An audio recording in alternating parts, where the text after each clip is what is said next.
வணக்கம் மக்களே. இன்னைக்கு நம்ம என்ன பார்க்குறோம்னா 63 நாயன்மார்களில் முதல் திருநீலகண்டனை பற்றி தாங்க பார்க்க போகிறோம். அவர் என்னன்னா, அவர் வந்து தில்லையில் வந்து சிதம்பரம் அவர் வந்து குயவர் குலத்தில் பிறந்து வாழ்ந்து வந்தாருங்க. அவர் வந்து சிவபெருமான் மீது பயங்கர பக்தி இருந்திருக்கு. பயங்கர பக்தி வந்தோடனே சிவபெருமான் மீது ரொம்ப பக்தி உள்ளவராக இருக்கிறதுனால அவர் வந்து எப்பயுமே அவர் வந்து சிவபெருமானை பார்த்து திருநீலகண்டா திருநீலகண்டா அப்படின்னு ஓயாமல் சொல்லிக்கிட்டே இருப்பார். திருநீலகண்டா திருநீலகண்டான்னு சொல்லி அவர் வந்து ஓயாமல் அந்த சிவபெருமான் வந்து மகிழ்ச்சியோட அன்போடு அவர் வந்து கூப்பிட்டுக்கிட்டே இருப்பார். அப்படி கூப்பிட்டுக்கிட்டே இருக்கும்போது அவர் என்ன செஞ்சிருக்காரு, அவரோட குலத்தொழில் வந்து குயவர் தொழிலாம். அதனால என்ன செஞ்சிருக்காருன்னா, அவர் வந்து திருவோடு இருக்கு பார்த்தீங்களா, திருவோடு எல்லாத்துக்கும் செஞ்சு சிவனடியார்களுக்கெல்லாம் கொடுத்துட்டு அவரும் அவர் மனைவியும் சேர்ந்து இல்லற வாழ்க்கை வாழ்ந்துட்டு இருந்தாங்க. அப்போ அவர் கொஞ்சம் வயசா இருக்கும்போது அவங்க என்ன செஞ்சிருக்காருன்னா, திருநீலகண்டன் என்ன செஞ்சிருக்காருன்னா, சில தவறான வழியில சென்றிருக்காரு. திரும்ப தப்பை உணர்ந்து தன் மனைவியுடன் சேர்ந்து வாழணும் அப்படின்னு நினைச்சு அவர் வரும்போது தன் மனைவி வந்து தன் கணவன் செயலை பிடிக்காம அவ என்ன செஞ்சிருக்கா, எம்மை தீண்டாதே, இது திருநீலகண்டன் மீது ஆணை அப்படின்னு சொல்லிட்டான். இவர் சிவபெருமானாலே பக்தி அதிகமா. அப்ப என்ன செஞ்சிருக்காரு, ஒருமையில சொல்லாம வந்து பன்மையில சொல்லிட்டா, எம்மை அப்படின்னு அவர் சொல்லிட்டா. அதனால அவர் வந்து எந்த பொண்ணையுமே, தன் மனைவி இல்லாட்டில் எந்த பொண்ணையுமே நம்ம வந்து மனதாலே நினைவாலே பார்க்கவே கூடாதுன்னு சொல்லி அந்த ஒரு சின்ன அறையில 2 பேரும் வாழ்ந்து வந்துகிட்டு இருந்திருக்காங்க. திருநீலகண்டன் ஆணைங்கிறதுனால அவர் பக்தி இல்லாதனால அவர் பக்தியோட நல்லா வாழ்ந்து வந்துகிட்டு இருந்திருக்காரு. அப்ப என்ன செஞ்சிருக்காரு திருநீலகண்டன், சிவபெருமான் என்ன செஞ்சிருக்காரு,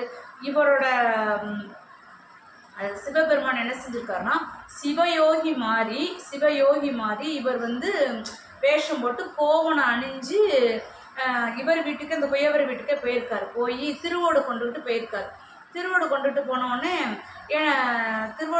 போனோடனே அவர் என்ன செஞ்சிருக்காரு, அவரும் மனைவி வந்து அன்பா அவங்க உபசரித்து வாங்க உட்காருங்கன்னு சொல்லியிருக்காங்க.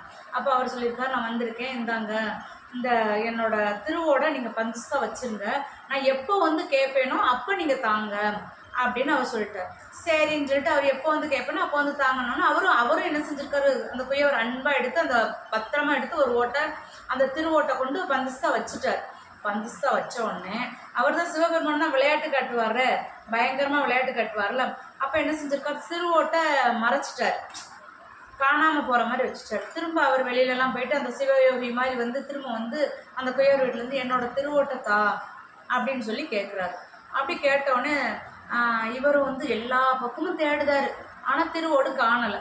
திருவோடு காணோன்னா அவர் ஒன்று சொல்லியிருக்காரு, ஐயா மன்னிச்சுக்கோங்க ஐயா, நான் திருவோட பந்தஸ்தா தான் நான் வச்சுருந்தேன், அது இப்போ காணலை, உங்களுக்கு வந்து வேற ஒரு திருவோடுனா வாங்கி தட்டுமா, பொன்னாலான திருவோடுனாலும் எனக்கு தேவையில்லை, எனக்கு ஏன் திருவோடு தான் வேணும், நீ சொல்வது உண்மையா இருந்தா நீ வந்து உன் பையன் கையை பிடிச்சி நீ குளத்துல மூழ்கி சத்தியம் பண்ணு அப்படின்னு சொல்லியிருக்காரு. உடனே அவர் சொல்லியிருக்காரு, ஐயா எனக்கு குழந்தை இல்லை அப்படின்ட்டு இருக்காரு. குழந்தை இல்லைன்னு சொன்னால் அப்போ உன் மனைவியின் கையை பிடித்து குளத்துல மூழ்கி சத்தியம் பண்ணு அப்படின்னு சொல்லியிருக்காரு.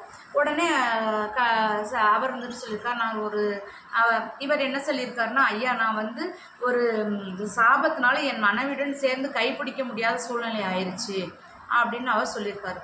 உடனே இவர் என்ன செஞ்சிருக்காரு, உடனே அந்தணர்கள்ட்ட போய் முறையாடி இருக்காரு. இந்த சிவபெருமான்னா அந்தணர்கள்ட்ட போய் முறையாடி கைப்பிடிச்சு மூழ்க மாட்டக்காருன்னு சொல்லுதாரு அப்படின்னு இந்த குயவர் சொன்னோடனே அந்தணர்கள் எல்லாரும் சேர்ந்து நீ உன் மனைவியுடன் கைப்பிடிச்சு மூழ்கணும்னு சொல்லி ஆணையிட்டுறாங்க.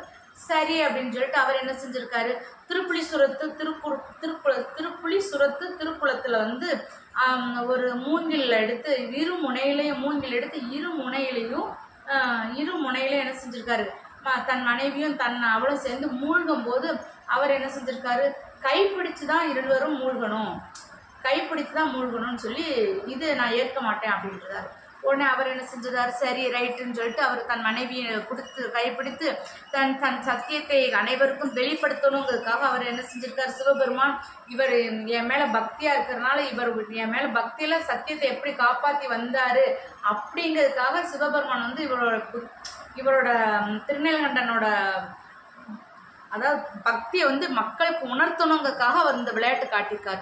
2வது என்ன செஞ்சிருக்காரு, அவரும் அவர் மனைவியும் சேர்ந்து மூங்கில் நடுப்பகுதியை வச்சுட்டு இருவரும் சேர்ந்து குளத்துல மூழ்கி எந்திரிக்கும் போது என்ன செஞ்சிருக்காங்க, இளமையா வந்தோடனே தேவர்கள் எல்லாரும் சேர்ந்து அவங்களுக்கு வந்து தேவர்கள் எல்லாருமே சேர்ந்து மலர் தூவி வணங்கியிருக்காங்க. மலர் தூவி வணங்கின உடனே நந்தி இவங்க இருவரும் என்ன செஞ்சுருக்காங்க, நந்திகிட்ட வந்து காலில் விழுந்து ஆசீர்வாதம் வாங்கியிருக்காங்க. ஒளி மீது பட்டு நந்தி தேவர்கள்ட்ட வந்து இவங்க வந்து ஆசீர்வாதம் வாங்கினாங்க. ஆசீர்வாதம், என்னோட பக்தியை உணர்ந்து நீ இவ்வளோ பக்தியாக இருக்கிறதுனால நீ என்றும் என்னுடைய நீ சிவலோகத்திலே வந்து இரு அப்படின்னு சொல்லி சிவபெருமான் கொடுத்தோன்னே அவர் அந்த சத்தியத்தை காப்பாற்றினதுனால அவருக்கு சிவபெருமான் பக்கத்தில் சிவலோகத்தில் அடைச்சி வச்சுட்டாங்க. கூட்டு போயிட்டார் சிவபெருமான் வந்து கூட்டு. இந்த திருநீலகண்டத்தின் பெருமையை உணர்த்ததற்காகவே சிவபெருமான் வந்து இவ்வளவு விளையாட்டு விளையாடி இந்த கதையை காமிச்சிட்டார். இது தாங்க 63 நாயன்மார்களில் திருநீலகண்டனின் வரலாறுங்க. மீண்டும் ஒரு நல்ல பதிவுடன் உங்களை சந்திக்கிறேன். நன்றி, வணக்கம்.